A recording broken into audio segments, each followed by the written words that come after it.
Le Flash Info sur www.mazlec.net.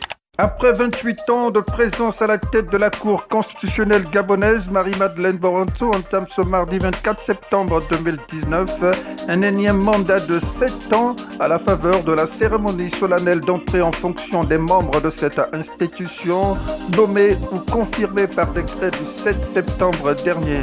À l'issue de cette mandature, 3e pour les intimes, capitalisera 35 ans de présidence de la Cour constitutionnelle gabonaise.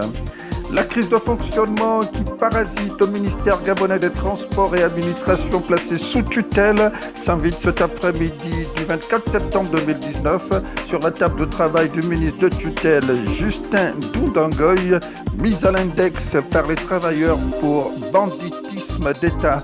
Les syndicalistes de ce secteur sont confrontés à des actes légion de déni de droit syndical.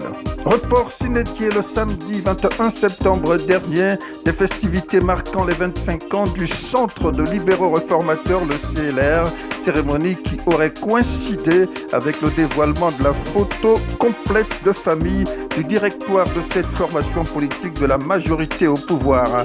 À l'issue de son congrès du 14 septembre dernier, seuls 2 membres ont été désignés dans le directoire, le président du conseil politique Jean-Boniface Assélé et le délégué général Nicole Christiane Assélé. À ce jour, aucune autre date n'est programmée pour la désignation de leurs adjoints et des membres des organes décentralisés de cette formation politique.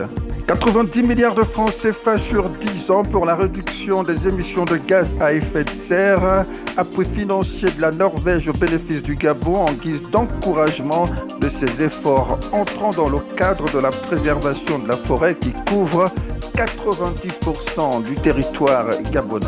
Place à la photo sonore du jour. Pris sur le vif.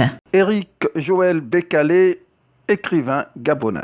Nous avons appris qu'il y a déjà un peu plus de 50 ouvrages gabonais qui sont inscrits au programme scolaire, ce qui n'est pas mal. Mais maintenant, le problème, c'est la disponibilité de ces ouvrages, parce que la plupart des écrivains publient à l'étranger. Et donc, publiant à l'étranger, les ouvrages ne sont pas disponibles au Gabon, ce qui fait que les jeunes n'ont pas accès à ces ouvrages-là. C'est une difficulté et nous espérons que le gouvernement, à travers le ministère de la Culture, va nous aider à soutenir les écrivains et les éditions gabonaises pour que ces ouvrages puissent être présents à Libreville à travers, disons, une sorte de subvention. Mazlec Info.